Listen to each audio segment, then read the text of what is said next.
Hello and welcome to my guide on how to do the Eldin Twilight segment. I am moving to doing more segmented guides rather than what I was doing before, which was mostly trick guides. So this isn't going to go in depth on how to do any one thing, but it's going to kind of go over how I go through this split. Generally, I try to do the most optimal thing. So this is the most optimal thing that I do to my knowledge. I do want to specify there might be some things that I don't know about, etc., etc. Again, this is just what I do, and I try to do the most optimal thing. But alright, let's get started.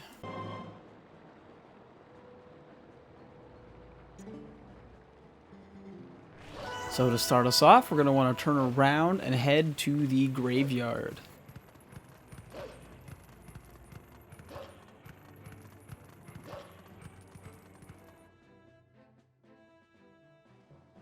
There is going to be a cutscene as you enter the graveyard. After you're here, you're going to want to turn on your senses and kind of just dash forward. I always want to target and B attack the bug. Just in general, B attacking tends to be faster than A attacking. After we kill that bug, we're going to head into the basement, and the best way to do that is by turning into human and just side hopping into the well. We're just going to clip right through. It's not very precise, just need to make sure you're side hopping into it and you'll clip right on through. Now that we're in the basement, we're going to try and do the basement bug strat. So there's going to be 3 bugs in here. We're going to run straight in, transform into wolf, and then move up a little bit to the left. Make sure you go forward enough so that the bug on the left doesn't land on top of you. It's not something you have to be super wary of, but it can happen and it sucks because it will turn off your senses. We're going to want to target the bugs in an order. It's going to be the bug that dropped on your left first, and then furthest bug on the right, and one on the left. If you target them in that order and then make it so that you're like parallel to the bug number 2 that you're targeting, you're going to attack all 3 of the bugs in sequence, like I do here in this clip. If you ever don't kill bug number 1, the first bug that I'm targeting, just hold target at the end and press B. You'll generally kill it. After we collect all of the tears, we're going to head back out the way we came by talking to Midna. You may have noticed that we didn't collect the tear from the last bug we killed before we entered the basement. Every time you kill a bug, the tear has a cooldown before you can actually pick it up. By delaying picking it up and going directly into the basement, that cooldown's already gone and we can pick it up as soon as we leave. And since we happen to be passing by it again anyways, we're just gonna grab it now on the way out rather than waiting for it before we enter the basement.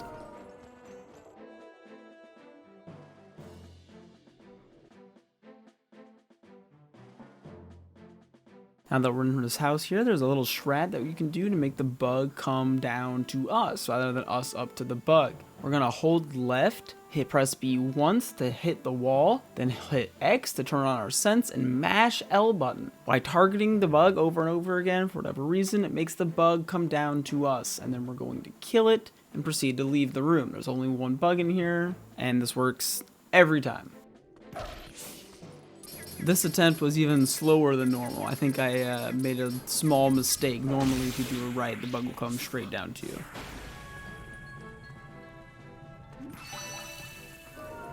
After we collect the tear, we're just going to head on out and move our way up to the inn. Be careful with mashing, as you can accidentally read this sign here at the end.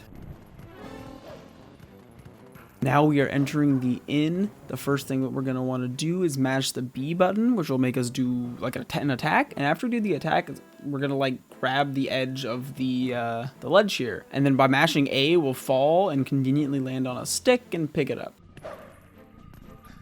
Next, we're going to light the torch like this and then throw it at the fireplace. Make sure you stand to the left of it. This causes the bug to land conveniently right here behind you. We're going to be coming back through here, so we don't want to wait for the tear. We're just going to move on forward. You might have noticed that I bonked into this little like countertop. That causes the bug in the upper level of this room to actually come down. Just as a piece of general knowledge, every single bug in the game that is flying is completely random. They just have the ability to go out of your reach. Don't worry about it. Be patient, wait for them to come down, then attack. That last little bit of movement, some of the hardest movement in this split, in my opinion. It's extremely precise, and it's only faster if you do it really fast. So if you're trying to be optimal, practice this, get it down. Otherwise, if you're finding yourself, failing this time and time again, just climb up. It's not much slower. Don't worry about it too much. All right, so now we're going to move on over here to the abandoned house. What we're going to try and do is get a couple of dash cancels. So after you climb up onto the roof, we're going to hit A, B twice, and then A again to do a dash cancel off the edge of the roof. Once you get to the little hole, just walk on in. And we're going to want to mash B to do an attack and land right in front of the box. You can then just hold left and R and you will push the box. Out of that, you will hold right and L and you will be able to mash B and just hit the bug as soon as you're out of the cutscene. Next up is Barnes Bomb. So we're going to run up the stairs, turn on our sense, and the moment we can see the bookshelf, we're going to target and jump attack. If you jump attack from this spot as soon as you can, the bug will always land in the same spot. You can look snazzy on your way up here if you want, but you have to wait for the tier either way, so just make sure you get up in time. So there's one more trick you need to learn for this split, and that is called Bomb House Skip. There's this thing called Bomb House. Normally you enter the house and this bug goes crazy, it burns the house down, it explodes. Alright, so what we're going to do instead is kill the bug that goes into the house before it enters the house. Because as far as the game's concerned, as soon as that bug dies, the house is gone. You can do this as wolf or human. Wolf is slightly faster, but I'm inconsistent at it, so I will not be showing it. The human method is not much slower and is far more consistent. The first thing we're going to do is run up these steps, and we want to stop on like the second to last stair. Make sure you're up against the edge of the wall here, and you're going to target just right above this little post, anywhere between like 2 and 5 times. Minimum is 2, so if you want to be fast, you're really confident, you can do 2. I recommend if you're new to just do 5. I tend to do 3 to 5, just depending on how I'm feeling. Afterwards, you're going to throw the boomerang, take out your sword, and LJA your way over. Climb up, transform into wolf. We're going to go forward at this sign here. We want to stop right in front of the sign. We're going to turn on our sense, start our charge attack. The bug's going to start coming by. We need to hit it at maximum range or else we won't have invincibility. Last thing is after you kill the bug, make sure you wait for it to fully die before you enter the hole. Now that you're in, just crawl forward and collect the tears. Once you get a certain distance inside of the hole, it'll like pop you up and let you side hop in or jump attack, whatever you prefer. After this, we're heading up to the pot house. There's no real tricks to climbing the mountain. There's a little trick to entering. You can dig like all the way to the far left side of the house. But once you go inside this building, there's going to be a bunch of pots and a bug. You want to break the bug out as soon as possible because he just randomly runs around the room and you can't kill him until he gets like kind of towards the center and stops squirming around. While he's squirming around, you want to try and break all the pots. You can get 1 for like 3 blue rupees, so it's nice to try and collect some money while you can. Funny enough, this last segment's like kind of the longest. You get the least amount of bugs, and there's the least amount for me to have to say. You kind of just go up. You want to have as clean of a line as possible. You can see how I did like a little side hop thing at the start. That's fast to get a nicer angle toward the mountain pass. We're just gonna go up and kill the first bug, and then we have to go down to the these shadow beasts fight. Once I get there, I'll kind of go over how we do that fight.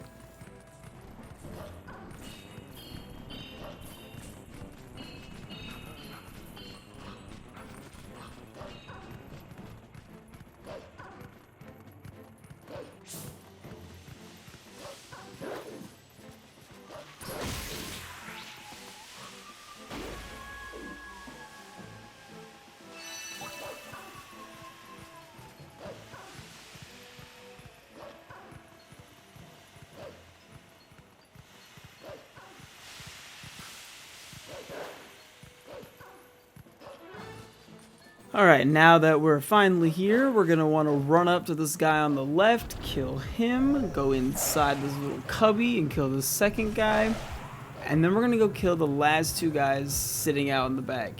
There's a little secret to killing shadow beasts. Well, not really secret, there's just a way that killing shadow beasts works. When you target the shadow beasts, you will attack them in the opposite order that you targeted them.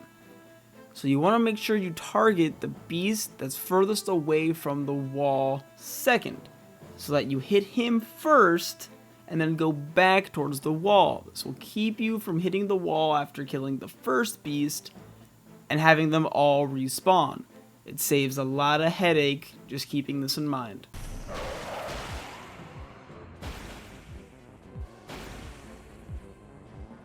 Only 2 bugs left. We're going to jump attack up these 2 little platforms here. Target the bug and jump attack him. Wait for the tier to be ready. You can tell by it starting to move down a little bit. Jump attack into the tier, get up onto the platform and try to get, do the ninja jump over to this area over here. I end up hitting the vent. Usually want to wait for it. I think I was trying to hit a fast cycle. If you do everything quickly enough, you will get there before the steam is coming out of the vent.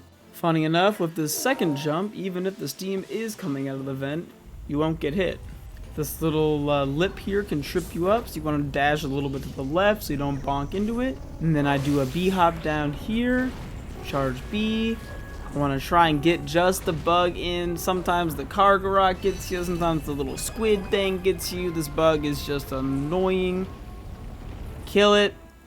Wait for it to be ready to pick up, get that tier, get that vessel, get out of here. If you want to watch a fun cutscene and you're not in a run, go ahead and watch this ending cutscene all the way through. Since you already have the Master Sword, some funny stuff happens. Thank you so much for watching my video. I really hope this guide helps, either the guide parts or the optimal movement parts.